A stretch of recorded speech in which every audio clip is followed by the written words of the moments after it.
And welcome back to another episode of Life in Prison. My name's Zach, and today what we're going to be getting into is why the fuck haven't you already subscribed? I know the ones that have already subscribed, and I thank you once again for your support, but from all the other of y'all that can't seem to just click the subscribe button. So today what we're going to be getting into is West Virginia prison gangs. Certain states you got where the blacks, the whites, the Hispanics, and the Asians are all segregated. Okay, every prison is not the same. What I can speak on is what I had personally went through and seen while being incarcerated in West Virginia state prisons, maximum security prisons from 2011 to 2016. Most organizations in West Virginia prison systems are predominantly white. Now, I'm not saying that they're all white, but most of the organizations and gangs that have numbers are white. Now, just because you have numbers doesn't mean that you're strong or that you're feared. It just means there's a bunch of you motherfuckers and we can't keep control of all y'all. West Virginia, I don't really want to put them in a gang or an organization, but you have to realize, and you know, most of anybody that's been locked up and kind of seen it, the Odinism guys. So Odinism is a religion. They worship the Odin as their god, or gods. I don't want to get too deep into it because I don't really know too much about it, and I don't want, you know, people to think that I'm disrespecting a religion or a fact or a set or anything, you know. Disrespecting anything and anything is not what I'm about. But they worship Odin as their god, and there's a lot of Odinists. But then there's a few of them that have taken that hammer and kind of went toward an organization route. As I said before in another video, a lot of these dudes, you'll know who they are. A lot of these dudes end up getting the 88 tattooed on them, which is the letter 8, and the alphabetical is H. So 88 is, you know, HH, Heil Hitler.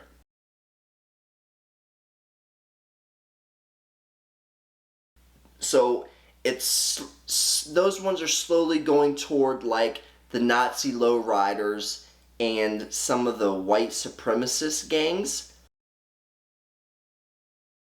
You'll be walking down the hall and hear, ow.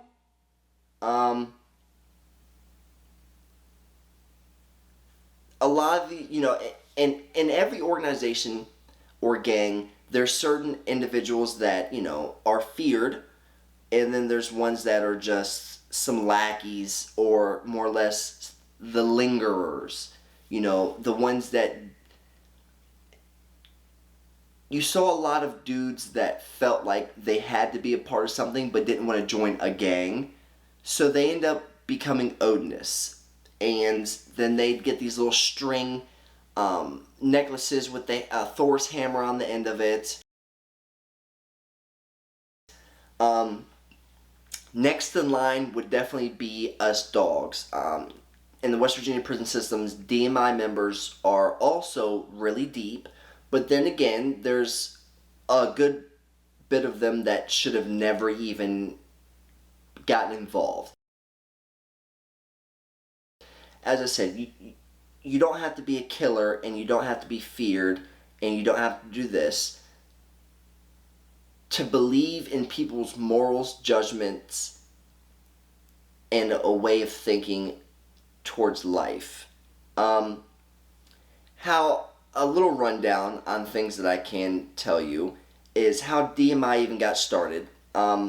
Years ago, there was a couple individuals that had racked up a dope debt in Baltimore. That's where DMI originated, and in the prison systems. And they got permission from BGF, which is Black Guerrilla Family.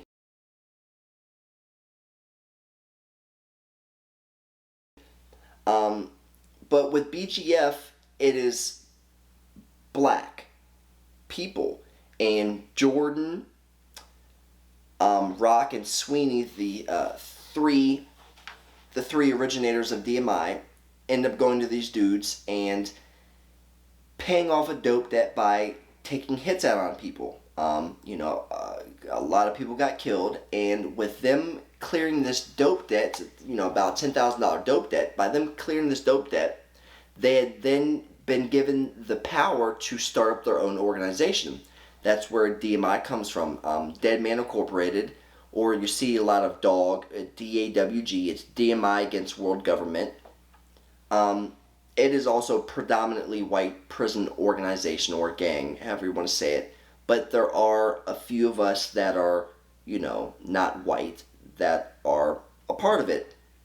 There was only two black dogs, actually three, I take that back, I don't want to take this from him. Monte Carlo, he was another black dog. So it was me, it was Monty, and it was Mike Cordy. 3 black dogs, DMI members in West Virginia prison system the whole time I'd ever been down. So now that you have DMI members, then I would probably put it either the Bloods or the Crips would be biggest in numbers wise. The Muslim Brothers, they were real deep. A lot of them didn't mess with a lot of people. They were very humble. Now, if something popped off, you didn't want to mess with these dudes, because a lot of the older Muslim brothers had been there for life. And, a lot of these dudes aren't scared to push a knife. But they really run deep. Now, if one of their brothers, violates, it is very, very, you're going to know. Vice Lords, there weren't too many in the West Virginia prison systems. They ran smaller packs, but they followed the lines of upholding their name, upholding their image, and, trying to better themselves. Just a handful of those dudes. Then you had your Gangster Disciples.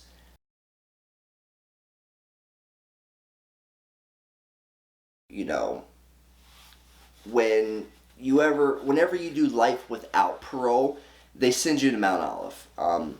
Mount Olive is the most maximum state security prison in West Virginia. That's where the big timers go. All the dudes that used to be in Moundsville from years ago, which was, for anybody that knows about it or has ever heard about it, Moundsville back in the day was West Virginia's, security, top security prison. But it was like gladiator school. COs was getting killed on a regular basis. Inmates were getting burned, hanged, and thrown off the tiers on a regular basis. Like, it was really serious stuff. And it was really, really segregated back then.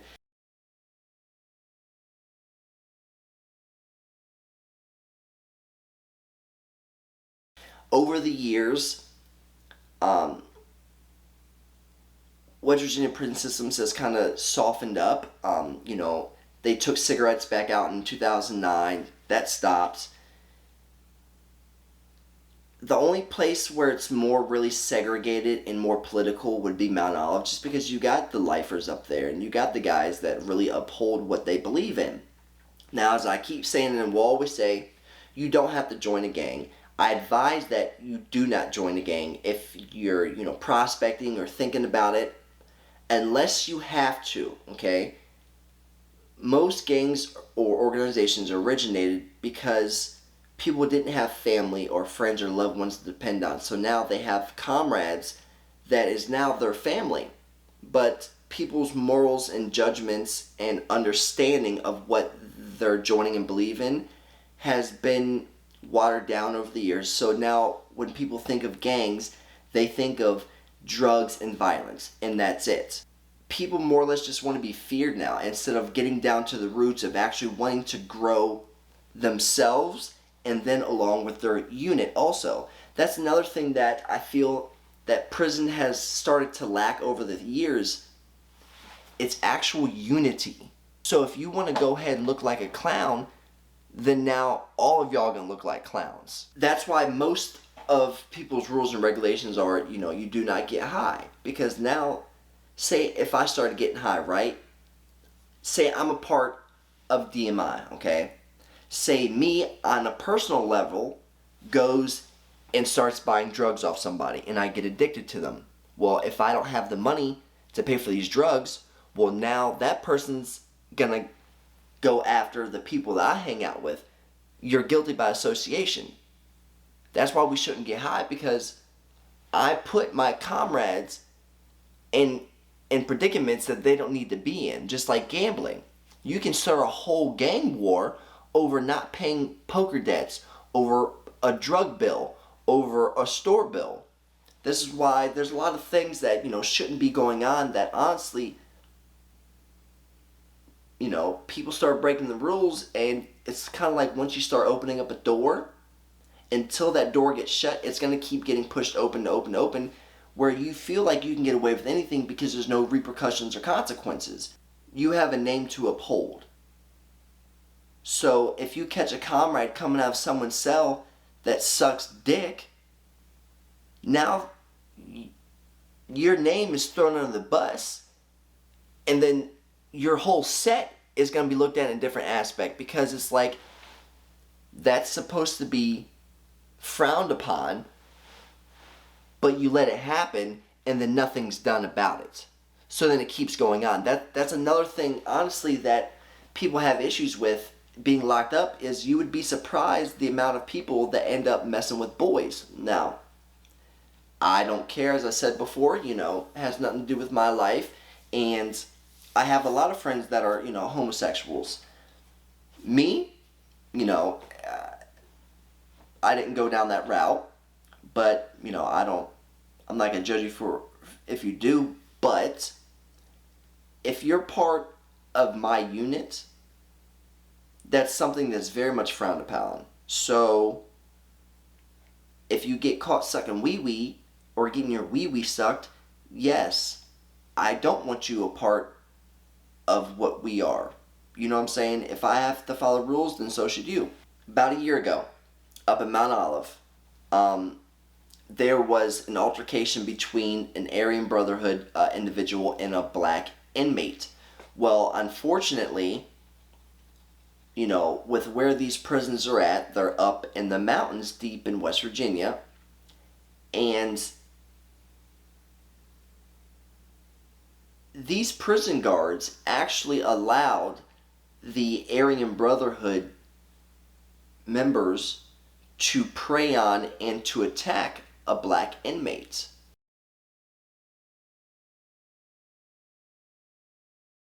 So in 2020, a black inmate named Russell was attacked by an Aryan Brotherhood dude named Samples. And, in the newspaper clipping, apparently these COs knew what it was about to go down. Russell had apparently went to administration and told them, like, look, they're throwing my food on the floor, they're calling me racial slurs, nothing's being done. Well, that's because these COs, I'm not going to say were a part of these dudes, but, apparently they have proof that these COs were kind of linked up with these Aryan Brotherhood dudes. As I said before, these AB guys, they were the ones that were hitting, they were the ones that were getting hella tobacco in, hella weed in, hella Suboxones in. There was only a handful of these dudes on the whole compound. There might have been 12, 15 of these guys, but they all had life. They were all killers. And I knew that they were kind of linked in with the COs, but unless you witnessed this stuff going on, you're never going to know for sure. But now that these things are starting to come out, people are starting to see, like, people hold power. And if you can get with these COs and get them to bring stuff in, that's when you really start holding power over the prison. Because if you have COs on the team and you the only people really running drugs, you hold all the power. Because everyone's going to need to come to you, and not only that, they're going to protect you. They're going to make sure that nothing happens to you because you are the supplier bringing in the drugs that they need. So you're going to keep going on about your business because literally you're untouchable. You can't do anything about anything.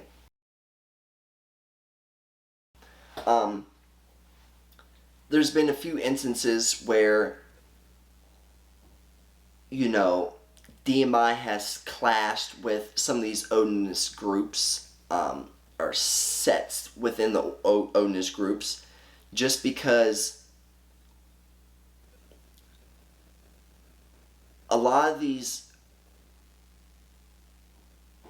organizations that are only white, they don't like the fact that DMI associates themselves with people of color. It's like, you want to be careful who you associate with also. Just because you may not be a gang member, right? You may be flying solo, and that's perfectly fine. Going into prison and being yourself, not being a part of anything, because it'll most likely it'll help you get out of prison faster. Just because once you join something, you don't have to go out and do a bunch of stuff to join. But whenever stuff comes around, if one jumps, you all jump. Now you're going to the hole for fighting, for stabbing, for weapons. You're going to end up getting more time. Be careful who you hang around with, because there's plenty of instances where people have gotten seriously hurt and or killed just because of who they're hanging around. November of 2020, there was a dude named Brian Gift up in Mount Olive. He was killed on a unit, one of the dorm units, by a makeshift weapon, a knife. He was killed by a knife. He was serving a life sentence and was eligible for parole, after 15 years for a 2016 murder. Be careful with what comes out of your mouth, because even if they're empty threats, some people don't take any type of threat easy at all in any type of way. Think of a prison on the top of a mountain with amazing views, trees, you see bears, you see bald eagles, but then you also see the 50 miles of razor wire. It's razor sharp. If you touch it, slicing you open. You have dogs walking around. It's an oasis. You can play musical instruments. You can go into the gym. You can record music. Play the drum set. You can walk dogs. You can do arts and crafts. They have scissors. They have sewing needles. You can work a job. It's a home away from home for the ones that will never go home. While you're away from your loved ones and family, please always try to better yourself and to go further. As I always say, knowledge is first and foremost. The more you know, the more power you hold. So even if you're in prison for murder and might be able to get out in X amount of years, take the opportunity to better yourself. Take college courses, anything you can to better yourself. Get your GED. Honestly, my name is on the wall at Eastern Regional Jail from 2008 from getting my GED. I got my GED while I was in jail. I took an opportunity and I knew that I would need it. And thank God, because I was able to go ahead and get a medical degree and start working in the medical field just because I was able to go out and focus and turn a negative situation into a positive that has been helping me out throughout this whole time.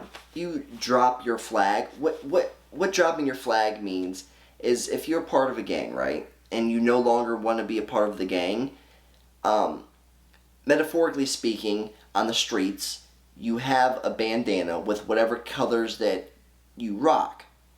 That would be your flag. So you dropping your flag would be walking away. That's things you don't do. If you ever feel like you don't want to be a part of something, then don't join them. That way, later on in life, if you start having a different mindset and start going in a different path than what you were before, now you won't take the chance of getting stabbed up, killed, or life flight out of prison because you wanted to go ahead and drop something. It's okay if you don't want to join something. That way you don't have to get hurt. There's a lot of guys that, wanted to better their lives, right? But they felt that the only way to start bettering their lives is to go ahead and denounce, whatever gang or organization they're with, just to want to better their lives. I have seen people that whenever they started coming up to the parole board, their time was coming up closer, they would fall back. They would fall back from these gangs and stuff just because they didn't want to get in trouble before the parole board so they'd be able to go home. And some of these dudes I have seen send people on missions right before they're about to see the parole board. And now they're sitting in the hole and can't even see the parole board because, as I said, misery loves company. If you have somebody that holds power, right, in a gang, say they have a long sentence and say they have a chip on their shoulder and they don't want to see anybody grow, especially their comrades, I've seen them purposely make people go do something just for them to stay in prison. Don't be that guy.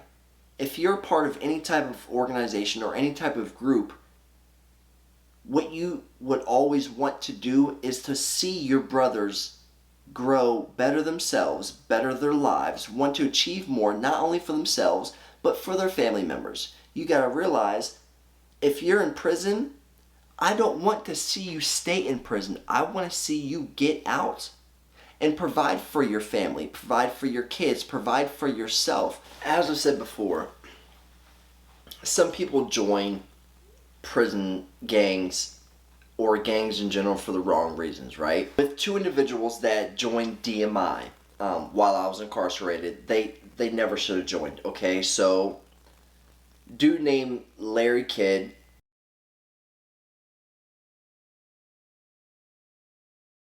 Larry and Jordan were down at Salem, okay? I don't know how they became a part of it. I don't know, alright? So these two individuals had went up to another inmate, alright? Bonnell. The dude was 60 years old. Okay? The dude was fucking 60 years old. They beat him up, alright? They broke his jaw, broke his teeth. Apparently a 5-pound weight was used to beat him up. They beat the fuck out this man because a 60-year-old man didn't want to join DMI. Do you know how that fucking looks? It's sheep killing, and what sheep killing is when you prey on another individual that is weak, that cannot defend themselves.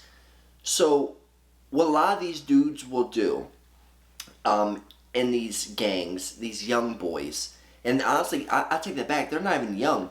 Kid was 31 and Jordan was 29, so they're not young in any aspect, but they're young-minded, right? So when you got these individuals who are actually scared of other people, what they'll do is they'll prey on a bunch of weak individuals, slap around, beat them up, to try to make themselves look like badasses. So I'm going to tell you exactly how this played out, okay? So Jordan and Kid end up beating up a 6-year-old individual down in Salem. Beat the fuck out of him, right? You get no brownie points there at all. So then you get shipped from Salem, which is a lower classification prison. Then you get shipped up to Huttonsville, where I'm at. Okay? Now that you're up in a maximum security prison, all right? Because it goes Mount Olive as max, that's where all the lifers go. And then you got Huttonsville, which is you still have some people there serving in life sentences, but the possibility of parole. So they get shipped from Salem to Huttonsville now. But at Huttonsville, we don't be doing that sheep killing shit. Like, we don't prey on the weak. We don't do that. You know what I'm saying? You're not going to go and beat up an individual because he doesn't want to join your little gang. Like, we don't fucking do that shit. So when shit really did pop off, guess what happened? Well, Kid ended up checking the fuck in while in the hole because he was scared that we was going to fucking destroy him. And then Jordan ended up checking in. This was actually during a situation where it was me and 6 other DMI members. It was when I ended up getting into it with Shake, and we ended up smashing him in the cell. And then, there was 8 other people out in the pod fighting. Jordan ran to the phones, hid behind the fucking phones, while everyone was fucking fighting and getting stabbed out in the pod. He ran to the phones when they locked everybody down after 30 minutes of us going raw. He fucking checked in because he fucking knew damn well that once everyone started hitting, you should jump the fuck in. But guess what? You didn't because you saw that shit was fucking real. That's why you bitched the fuck out. That's exactly what I'm talking about. If you can't bite the bullet when the gun is pulled, then don't open up your fucking mouth and try to pretend like you're someone else. Because you end up checking the fuck in when shit actually pops off. Not you sheep killing on a 60-year-old individual. Like, that shit blows my mind. I just don't understand why people do that. As I keep saying, be yourself. You don't have to be a feared person. You don't have to join a prison gang to survive in prison. You really don't.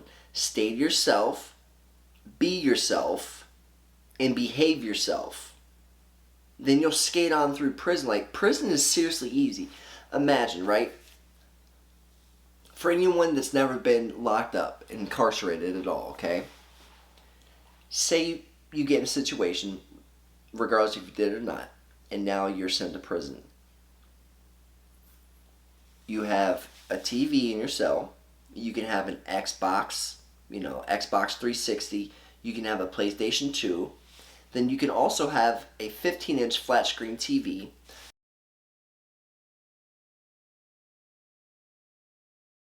You can have a Sony Explode boombox.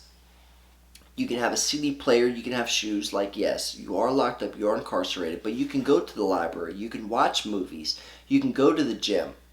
You can really live a comfortable life in prison without doing all this extra stuff for no reason. Now, I'm not saying I'm perfect. I'm far from that. I'm not saying I have never done anything that I shouldn't have done, because I have. And I'm not pointing fingers and saying that I'm better than anybody else. But what I can tell you is what I won't do. I would never prey on the weak. And I would never pretend like I'm someone that I'm not. Because that's just a little bit more, that's just a little bit extra work that I'm not trying to do. I'm kind of lazy. Like, I don't want to pretend like I'm someone that I'm not. You know what I mean? Another thing is, in prison, how you can spot somebody that's in an organization or a gang, alright? So, in West Virginia, with the Odinism, you have the dudes, they'll walk around with the hammer around their neck.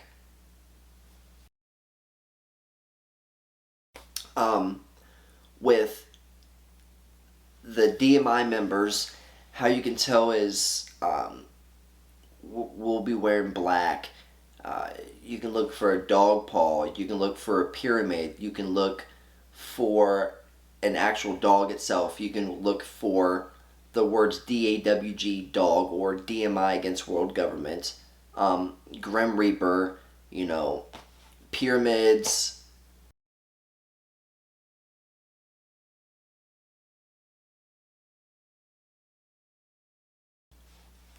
With the blood dudes, they'll have the 5-point star, mostly in red, somewhere. You know, whatever set they're from. Let's see, Crips. You'll have, GDs, the 6-point stars. They'll wear a lot of blue. A lot of those dudes will wear a lot of blue if they can get blue.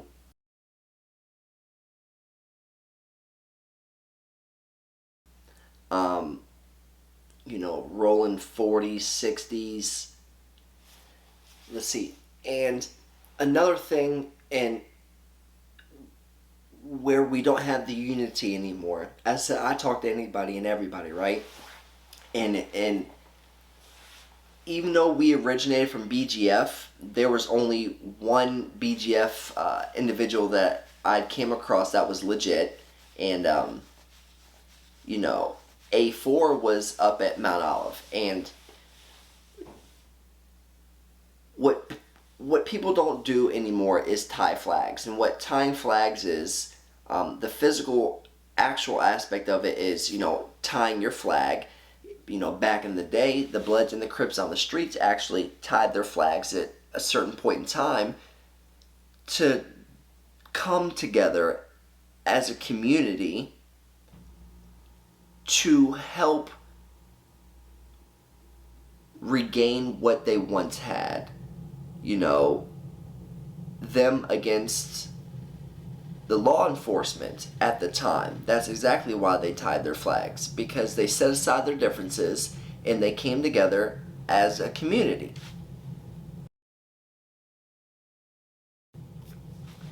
In prison, there's no tying flags. You can come together. The only people we even associate ourselves with would be, BGF, if there, were to be any organization members up there. The other person that I kicked it with, honestly, was up at Mount Olive, was a Crip, and that's Cali.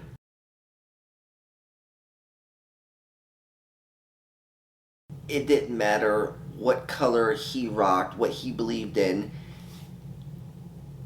You have to look past that. You have to look at the individual themselves and see what route they're taking and what mindset that they're in. Cali might have been young, but he's got his head on his shoulders for the most part. You know what I'm saying? Like, yes, you did shoot somebody in the head, but I feel that he has definitely come a long way, and realized that taking a life was the last thing that he ever wanted to do. So once you get to sit down and get to know an individual, most of the time you realize that just because things have been said about them doesn't mean that it's actually true. You know what I mean? So whenever stuff popped off, even though Callie's a Crip and I am what I am, there's been a few times where, shit's got real and people have gotten beat and poked up. Just because they have your back, though. Another thing is people dropping their flag and switching sides. So whenever people walk away, most of the time they end up getting fucked up. Like, in prison, you end up getting stabbed, okay? If you drop your flag, you're getting stabbed up, What a lot of people would do, though, is they would drop one flag and pick up another one, right? And now I don't know why they would allow this, because it just goes to show that you have no commitment. You know what I mean? If you're going to fail on this and walk away, then you could do the same thing over here. But they would take them as their sloppy seconds. And there's a few times where dudes would drop their flag and they'd run to the Odinis guys and be like, I don't want to be a part of this gang anymore. I want to be a part of this religion, knowing damn well that they're picking up the 88 dudes. Like, you know what I mean? So now when they do decide to come over and be like, hey, I'm gone, but you can't fuck with me, or there's going to be war with these 100 dudes. And there's been a few times where B2 had, B2 had gotten really pretty tense because there's a few guys that end up wanting to drop their flags, and were scared to do it the right way. So they put, 60 people at risk of getting stabbed up just because, people were headhunting these guys, You don't do that. Going into a gang, you do have to realize that you will have to do certain things. They may not be dummy missions, but you might have to go and fight this dude. He might have disrespected, the name that you're holding now. Being told to go over to the other side of the prison and to stab somebody is probably one of the last things that most people want to have to do. Even if you have no intentions on stabbing somebody or even getting stabbed, you have to realize that if you have a group of individuals and if any one of them has a weapon,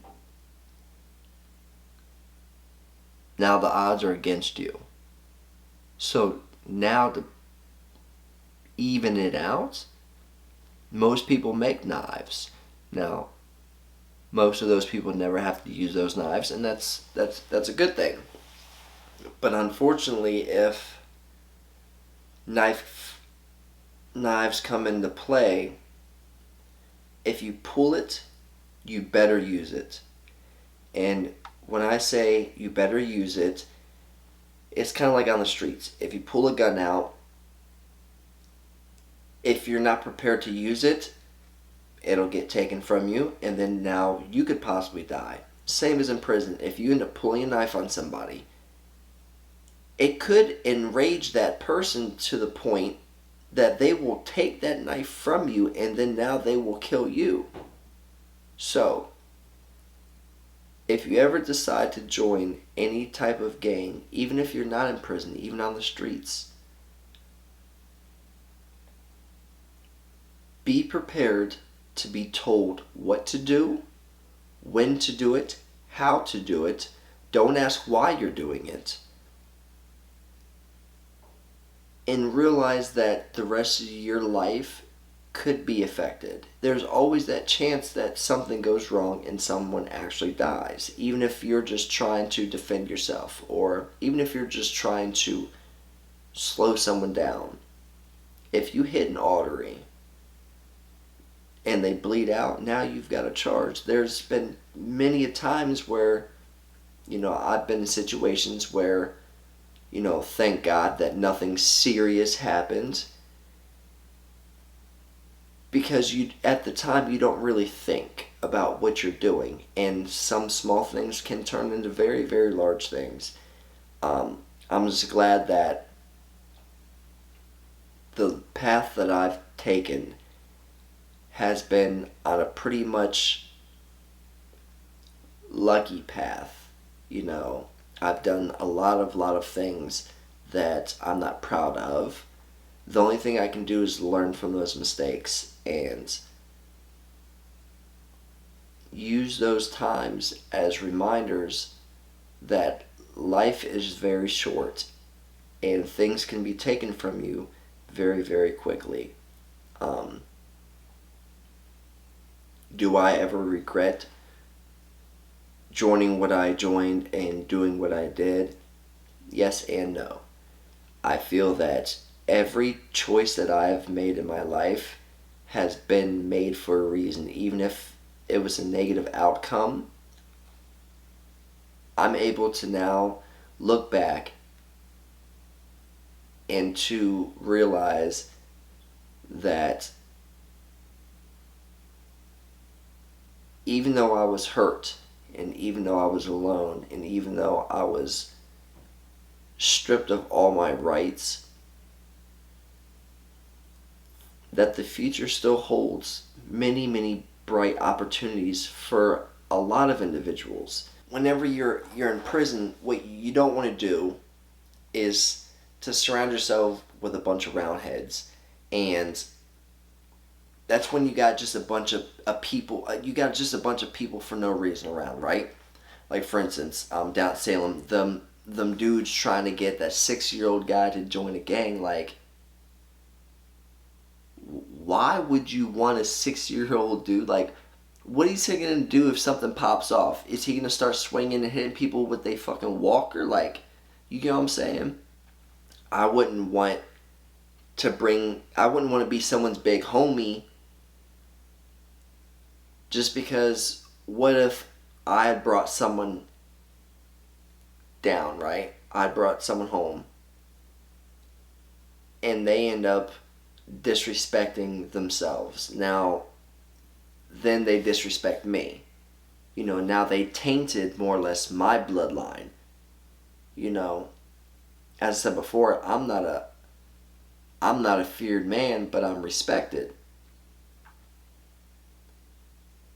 I would hate for someone else to come in and ruin my name and my reputation just because they don't know what the fuck they're doing. So, if you have friends that are surrounding you and they're shooting dope, most of the time, that's exactly what the fuck you doing.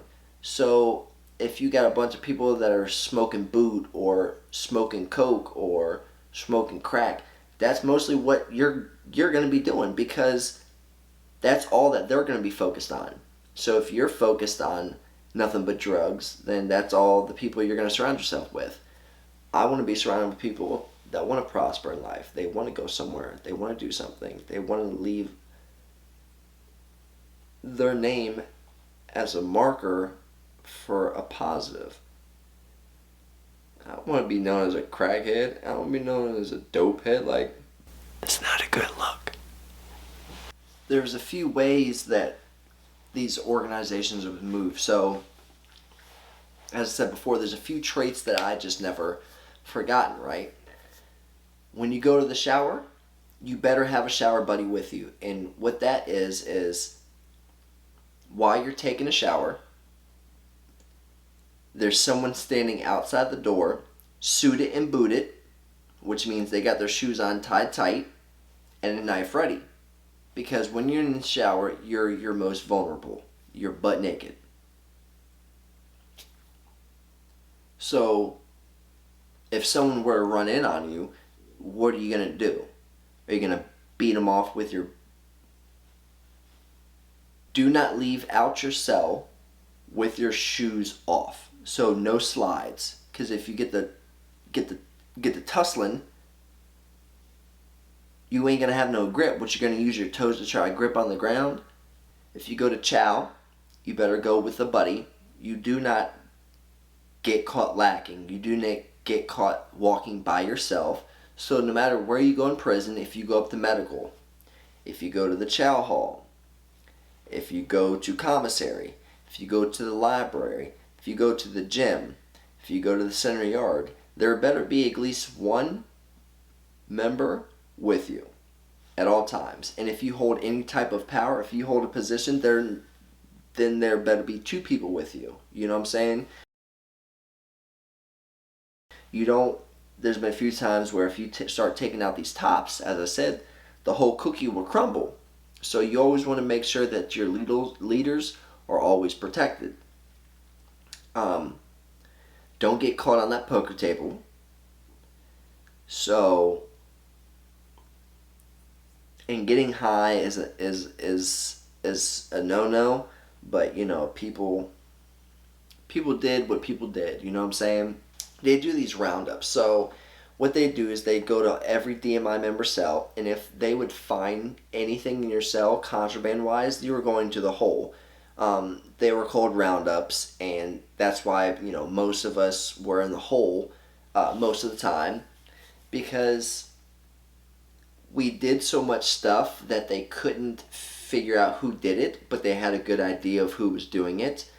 So since they couldn't catch us with that stuff, what they do is they'd ransack your cell.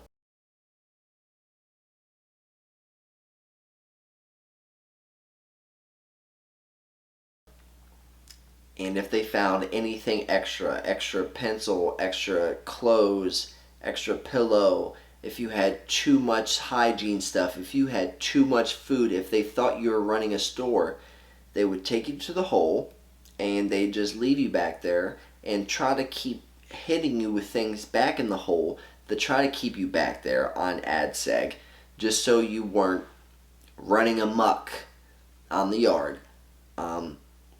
As I said, after a while, after a couple stabbings and after a couple of assaults and stuff, they hit me with a lot of contraband stuff. That's why I did a lot of time in the hole, because after something like this would happen, then they'd try to keep me back in the hole. Don't put people in negative situations and expect a positive outcome. So, if you don't mind me putting you in a situation, if you haven't hit the subscribe button, go ahead and do that right now. And while you're at it, go ahead and hit that notification button so you're first informed when I upload. I'm going to cut this one short. It's sweet, not too spicy. As always, keep your heads up. I send my utmost love, loyalty, and respect, and I hope you guys have a good week. All right? Have a good day.